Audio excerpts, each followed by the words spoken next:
আসসালামু আলাইকুম। তানিয়াস রেসিপিতে স্বাগত জানিয়ে শুরু করছি রমজান স্পেশাল একটা ইফতার রেসিপি।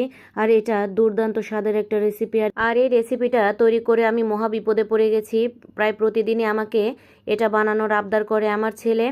আর এই চিজি চিকেন কিমা পিলোটা এতটা দুর্দান্ত স্বাদের, ভিতরে শুধু একবার দেখেন কতটা ক্রিমি টেক্সচারে আছে। চলুন আমি কিভাবে তৈরি করেছি রেসিপিটা দেখিয়ে দিচ্ছি।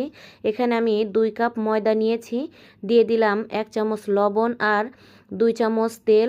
এটাকে দিয়ে আমি সুন্দর মতো ময়ান দিয়ে নেব আর কুসুম গরম পানি দিয়ে অল্প অল্প করে একটা ডো মেখে নেব।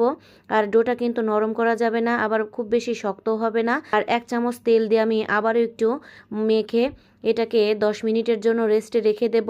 এখন এই রেসিপির পুর রেডি করে নেব। এখানে আমি 1 কাপ পেঁয়াজ কুচি দিয়ে দিলাম, দিয়ে দেব 1 চামচ লবণ। এতে করে পেঁয়াজটা নরম হয়ে আসবে। আর আমি এখানে আরও অ্যাড করে দিচ্ছি হাফ কাপ গাজর কুচি।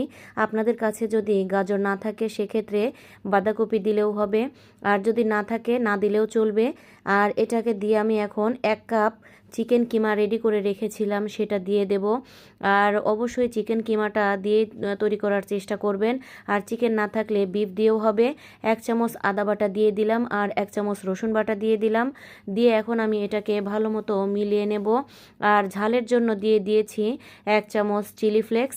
ঝালটা বেশি আমি আরও অ্যাড করে দিয়েছিলাম হাফ চামচ গোলমরিচ গুঁড়া, যে ক্লিপটা কেটে গেছে। এটা রেডি হয়ে গেছে। এখন আমি ডোয়ের কাছে চলে এসেছি। ডোটা পারফেক্টভাবে সেট হয়ে গেছে। এখন আমি একটা বড় মথে নেব। মথে নেওয়ার পরে একটা চাকু দিয়ে আমি এটাকে 2 ভাগ করে নেব। এতে করে ডোটা সুন্দর মতো একদম সম পরিমাণে ভাগ হবে। আর চাকু দিয়ে লেচিগুলো কেটে নিলে সবগুলো লেচি একদম সমান হয়। আর এই লেচিগুলো থেকে আমি লুচি আকারে ছোট ছোট রুটি তৈরি করে নেব। আপনারা কিন্তু অনেকগুলো রুটি একবারে তৈরি করে এই রেসিপিটা শুরু করতে যাবেন। দেখুন আমি এইরকম লুচি আকারে সবগুলো রুটি তৈরি করে নিয়েছি। আর রুটির উপরে আমি একটা ছাঁকনির সাহায্যে কর্নফ্লাওয়ার ডাস্ট করে দিলাম। পরপর আমি 3টা রুটিতে এভাবে করে কর্নফ্লাওয়ার ছড়িয়ে দিয়ে একটা বেলনের সাহায্যে আমি সাবধানে এটাকে বেলে নিতে হবে, কারণ নিচে কর্নফ্লাওয়ার আছে তাই একটু পিছলা হবে। আর এটাকে একদম পাতলা করে বেলে নিতে হবে। আর এটা সুপার শপের যে শিটগুলো পাওয়া যায় তার থেকেও সবচেয়ে বেশি ক্রিস্পি হয়। 3টা করে তৈরি করছি। বড় একটা রুটি তৈরি করে আমি এখানে মোজারেলা চিজ গ্রেট করে নিয়েছি, সেটা দিয়ে দিলাম।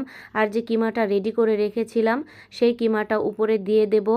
আর এখন আমি একটা আটা দিয়ে গ্লু তৈরি করে নিয়েছি। 2 টেবিল চামচ আটা আর 2 টেবিল চামচ পানি দিয়ে সেটাকে আমি চারপাশে এভাবে লাগিয়ে দেব। ডুবো তেলে এটাকে ভাজতে চলে যাব। তেলটা খুব সুন্দর মতো গরম করে নিয়ে আমি অনেক বেশি দেব না, 3টা করে